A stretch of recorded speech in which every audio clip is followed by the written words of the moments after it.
तीन दोस्त हैं, राम, श्याम और बलराम। राम और श्याम किसान हैं और अपने खेत में टमाटर उगाते हैं, जिसका खर्चा उन्हें 2 रुपए किलो पड़ता है।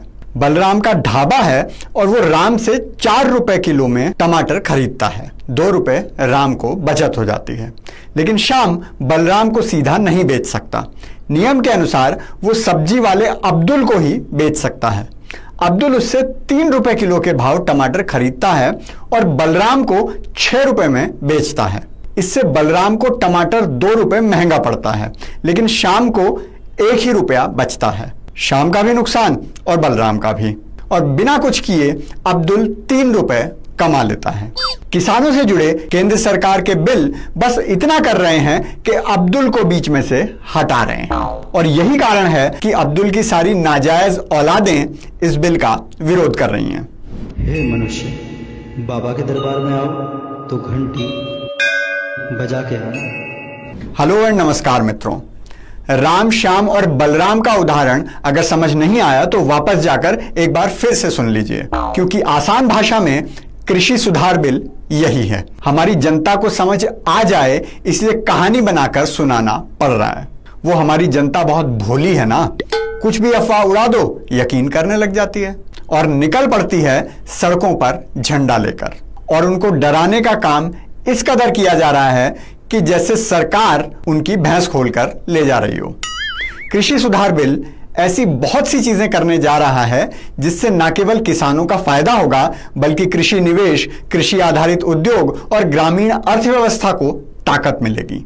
आइए समझते हैं ये बिल आखिर करने क्या जा रहा है। सबसे बड़ा काम जो ये बिल करने जा रहा है वो है किसान और ग्राहक के बीच में से मंडी के बिचौलियों को हटाने का। बाजार की भाषा में जिसे आड़ती कहते हैं। अभी किसान मजबूर था कि उसे अनाज या कोई भी पैदावार बेचनी है तो वो केवल मंडी में ही जाकर बेचेगा।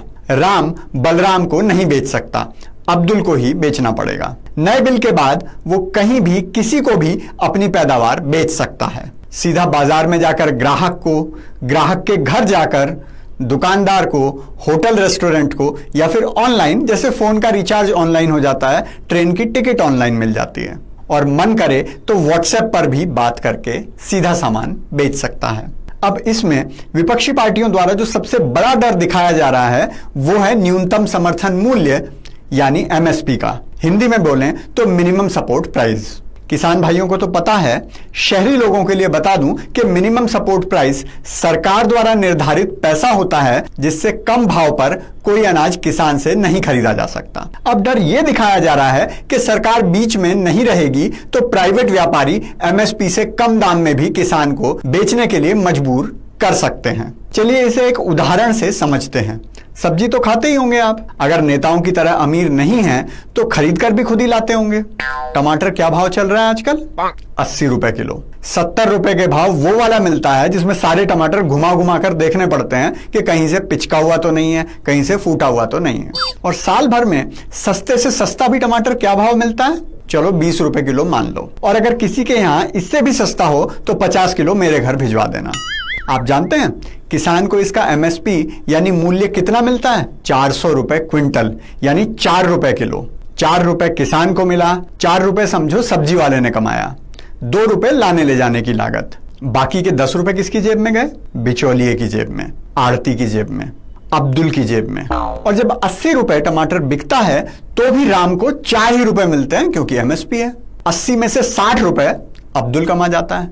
राम को अगर आजादी हो कि वो बलराम को 40 के भाव टमाटर बेच सकता है तो राम को 36 रुपए ज्यादा मिल जाएंगे, तो राम 36 रुपए ज्यादा कमा सकता है और बलराम को भी 40 रुपए की बचत हो जाएगी। लेकिन अब्दुल को यह पसंद नहीं, इसलिए वो विरोध कर रहा है और झूठ बोल बोल कर रहा है। सबसे एक मजे की बात तो यह है कि यह झूठ भी फैलाया जा रहा है कि एमएसपी को खत्म कर दिया जाएगा, जो कि बिल्कुल गलत है। एमएसपी रहेगी और सरकार ही उसे निर्धारित भी करेगी और सरकार फसल भी खरीदेगी। उस पर चमचे कह रहे हैं कि व्यापारी सरकार से अपनी मनमर्जी का एमएसपी रखवा सकते हैं। अब चंपुओं, वो तो अब भी करवा रहे हैं। अब कोई बिचौलियों को रोक रहा है क्या? जाकर देखो कितनी बड़ी बड़ी कोठियां बना रखी हैं उन्होंने किसानों के खून पसीने के पैसे से। इतना पैसा तो व्यापारियों के पास भी नहीं मिलता। साथ ही और भी बहुत सी काम की चीजें इस विधेयक में आने वाली हैं। आवश्यक वस्तु अधिनियम, हिंदी में बोलें तो असेंशियल कमोडिटी, में भी बदलाव किया गया है। अनाज, दालें, खाने का तेल, आलू, प्याज, ये सब अब आवश्यक वस्तुओं की श्रेणी में नहीं रहेंगी, तो कोई चाहे तो इन्हें स्टोर भी कर सकता है। दूसरा बिल जो है मूल्य आश्वासन और कृषि सेवा समझौता, उसमें यह है कि कोई किसान किसी खरीदार से पहले ही समझौता कर लेगा, कॉन्ट्रैक्ट कर लेगा, जैसे कि वो अगले साल इतनी सरसों उगाएगा, उसका भाव इतना होगा, इतना प्याज बेचेगा, उसका भाव ये होगा, चाहे बाजार में प्याज 5 रुपए किलो बिके या 70 रुपए किलो। इससे वो डर खत्म हो जाएगा कि कल अगर प्याज का भाव 5 रुपए किलो हो गया तो मेरी लागत कैसे निकलेगी। मैं इस बात पर नहीं जा रहा कि कौन सी पार्टी क्या कह रही है, क्योंकि यह विषय राजनीति से बहुत ऊपर है। ना ही मैं मोदी का समर्थन कर रहा हूं, ना बचाव। इसमें राजनीति नहीं होनी चाहिए और किसानों तक सच पहुंचना चाहिए। लेकिन हां, इस समय में किसानों में जहर कौन कौन घोल रहा है, उन सब के नाम याद रखना बहुत जरूरी है। चाहे वो कांग्रेस पार्टी हो, अकाली दल हो, केजरीवाल हो या भारतीय किसान यूनियन ही क्यों ना हो। यह सोचने की भूल मत करना कि सड़क पर किसान निकला हुआ है, रेल किसान रोक रहा है।